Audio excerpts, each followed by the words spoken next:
Hello everyone, welcome to Minghui Radio, bringing you podcasts of stories relating to the persecution of Falun Gong in China, insights and experiences gained by practitioners during the course of their cultivation, special items of interest, and music composed and performed by Dafa practitioners.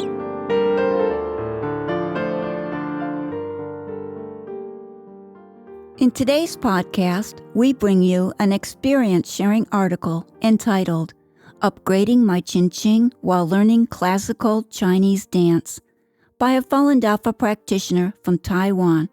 The article was published on the Minghui website on November 19, 2022.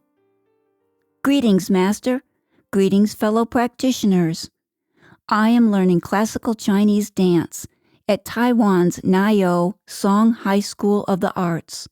I would like to share some of my cultivation experiences and how my dance skills have improved. Part 1. Learning the True Meaning of Cultivation. Falun Dafa has been a part of my life ever since I was a young child. My mother taught me to read the Chinese characters in Zhuan Falun when I was only 4 years old. Thinking back now, I'm extremely grateful to my mother for laying this foundation for my future cultivation. Throughout my childhood, my mother would share her cultivation experiences with me, but I never liked studying the Fa nor doing the exercises. I was heavily contaminated by the big dye vat of ordinary society and literally just went through the motions. I wanted to fit in with my classmates, so I listened to pop music, fought with my parents when they reprimanded me, and even used foul language. I was gradually breaking away from the principles of Dafa. Despite all the contamination from the ordinary world and all of my bad habits, I had always wanted to study at Nio Song High School of the Arts, and it was there that I learned the true meaning and beauty of cultivation. Studying the Fa and practicing the exercises cannot replace genuine cultivation. If I didn't abide by Master's requirements and did not consider myself a cultivator, wouldn't I be just like an ordinary person? Part 2. Upgrading my Xinxing through genuine cultivation. Stretching is the key focus for a beginning dancer. My tendons and muscles were naturally stiff, so stretching was painful, and my cries could be heard in the classroom every day. Flexibility is crucial for a dancer, and I knew I was still far from reaching the standard, and I had no idea how long it would take me to get there. During the process of upgrading my Xinxing, however, I was able to let go of my fear of pain and attachment to fidgeting, and I started to become more flexible. Once I badly sprained my big toe while learning a tumbling routine. I felt a surge of pain, but I managed to finish the class. My classmates comforted me and suggested that I go see a doctor. At that point, my heart began to waver. Would my toe injury worsen if I don't go to a hospital? Will I have to stop dancing altogether? I thought again and realized this was a test.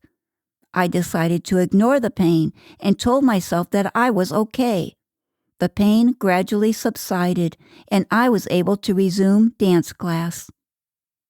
For a cultivator, every notion and every thought is a test, and when we have tribulations, fall, or make mistakes, we should get right back up and continue walking our path of cultivation. If I had gone to the hospital, the doctors might have diagnosed me with an even worse condition, and I may not have been able to keep dancing. During this time, I also had conflicts in my everyday life. I once told a classmate named Ying that she was singing out of tune. To my surprise, she got angry and said, "I was just singing for fun. Why do you care?" I was unable to hold back my anger and began quarreling with her. I went and told all my friends that I was only kidding and did not understand why Ying had taken it so seriously. I felt satisfied after hearing that my friends were on my side. Our instructor, heard about our argument and called us over. He pointed out my attachment, but I still blamed Ying for being too sensitive. Our teacher then reminded me that I was just as stubborn as she was, and often the problems we see in others also exist in ourselves. I realized then that I had never looked inward during conflicts. I had been finding others' problems and trying to help other people cultivate without looking inward at myself. I regretted this deeply and resolved to conduct myself strictly as a cultivator from then on. This time was a serious low point for me. I could never get the dance movements right. I began to develop low self-esteem and was unable to accept suggestions from other people. On the surface, I accepted my instructor's constructive criticism, but I never actually wanted to get better, and when my teacher did correct me, I often thought I was the one who was in the right. At one point, I realized I had a strong attachment to being right and not accepting criticism. I began to slowly eliminate this attachment and got rid of a lot of my other bad habits along with it. Once I eliminated these attachments and improved my Xinxing, my dance skills suddenly got much better. I had real breakthroughs in every area of my skills. My form, bearing, technical abilities, and tumbling techniques all improved markedly once I upgraded my Xinxing. Part 3. Never Giving Up, Upgrading Xinxing, and Presenting Authentic Classical Dance. The school holds a dance competition every year with a preliminary competition, semifinals, and finals. The winners from our school then go on to compete in a county-level tournament. I choreographed one dance for this competition, performed it, and got past the preliminaries. The day before the semifinals, my dance teacher told me that I wasn't allowed to perform my dance because it lacked structure, and he thought it was not good enough to pass through to the finals. I was in tears, and I did not know what to do. I had my heart set on competing in the semifinals, but I realized that everything happens for a reason. This event exposed my attachment to fame and profit. Master said in the second talk of Zhuan Fallen, quote, "And yet they might be pleased with themselves and delighted about it. They think that they've healed someone and people start calling them a master, but it should be obvious that it's an attachment. The fact that they get visibly dejected when it doesn't go well is a telltale sign that ego and money are motivating them." Unquote. The same principles apply to dancing. Does it really matter whether or not I am selected to be in the competition? I needed to let go of my ego and my attachments to fame and profit. What's more important is that I am improving my dance skills and not letting these attachments get in the way of my improvement. The morning before the semifinals, with the permission of my dance teacher, I decided to completely change my dance routine to tell a classical story from Chinese history. I created a completely new dance routine. I did not think much about it and only wanted to give it my best. It was already challenging enough for me to learn a completely new routine in one day, let alone perform it in front of my teachers and classmates. The pressure was intense, and I practiced the new routine all day. I was tired, but I knew I could not rest. Even while taking a break during the evening, I watched a recording of the routine so I could further master it. I was shocked to find that I was selected to compete at the competition. I had been constantly taken aback by my teacher's feedback. My dance teacher is very direct when addressing my shortcomings, and I knew it was because I could handle the criticism, and she wanted me to get better as quickly as I could. The training was grueling and meticulous, but we all improved a lot in just a short time. On the day of the competition, my dance teacher said, "All of your practicing has been for this moment. You are to assist Master in far rectification. Dance away and enjoy your moment on stage. I seem to have entered into Hua Mulan's world as soon as I stepped onto the stage. I displayed Mulan's filial piety to her father and loyalty to her country through genuine classical Chinese dance. Traditional Chinese moral values are also part of this dance. I understood that I did not just take up dance classes based on my personal interest. I knew I had a historic mission to revive the traditional arts. I was not validating myself. Master had bestowed me with the ability to dance so that I can revive traditional culture and help bring out the compassionate side of sentient beings. Part 4. Cultivating away my ego and enhancing the power of cooperation.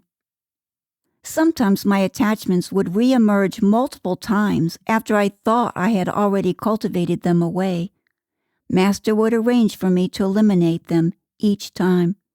I had developed human notions during my years of dancing, and one of these notions was always wanting to be in the spotlight and at center stage. I worked hard at obtaining that center stage position, but later I realized that my hard work had started to become an attachment. My motive for dancing was not pure anymore. A student's only duty is to work hard, and what one accomplishes is bestowed by Master. Only with a pure heart can one truly perform genuine classical Chinese dance. One should not work hard just for personal gain and profit. Nio Song Academy of the Arts holds dance recitals each year. These dance recitals bring everyone together. There was a Mongolian bowl dance this year with 10 dancers, including myself. This dance left a deep impression on me. Another dancer in the Mongolian bowl dance accidentally broke her bowls while waiting in the wings of the theater. She was unable to come back on stage, and our dance formation fell short by one person. I started to get anxious and scared. When dancing on stage, my bowls fell on the stage, and before I could react, my teammates said, "Don't worry, keep going." Therefore, with good teamwork, the 9 remaining dancers filled the empty spot, and the audience didn't notice a thing. This left a deep impression on me. Regardless of whether we are on stage or off stage, everyone works together as a whole to strive for the best. Once we shared cultivation experiences during class, and our teacher began pointing out everyone's strengths and weaknesses. She stated that I was always very hardworking, but rarely care about or help any of my classmates.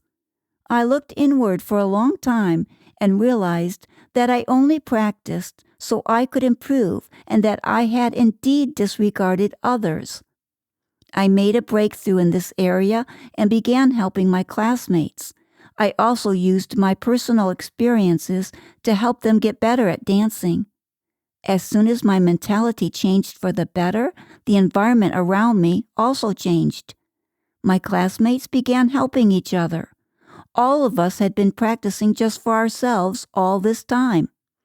After genuinely offering my help to others, I found that I got back far more than I gave.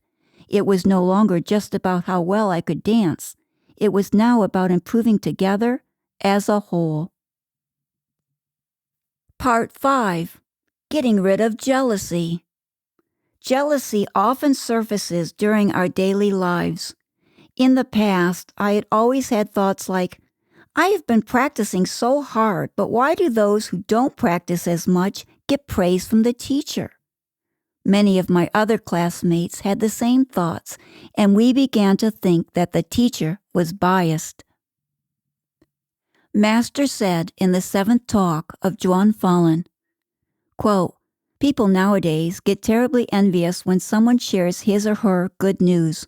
When a person gets accolades at work or something good happens to him, He won't say a word about it when he returns to his desk, lest others find out and get upset over it." Unquote. I would get jealous whenever others were praised. It was hard for me to eliminate this attachment. When I had thought the attachment was eliminated, it would resurface again when I encountered conflicts. I began to develop low self-esteem because my cultivation was lacking. I would attempt to hide this attachment and then realized this was not right either. Not only was I unable to truly eliminate the attachment of jealousy, I began to develop the attachment to saving face and was afraid of people knowing that my cultivation was lacking. I was overly concerned about what others thought of me.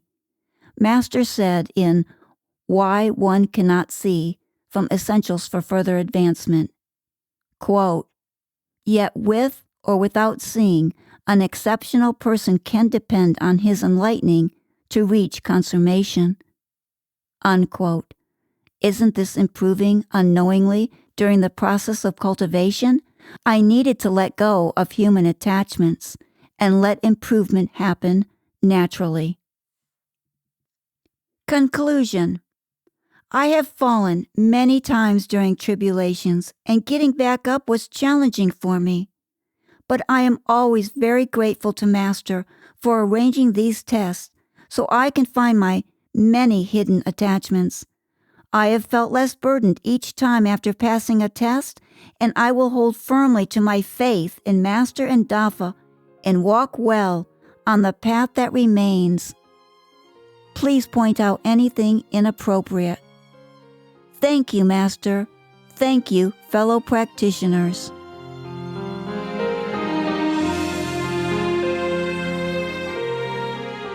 Thank you for listening to the Minghui Radio podcast. For more information, including news about the persecution of Falun Gong practitioners in China and experience-sharing stories by practitioners around the world, please visit our website at en.minghui.org.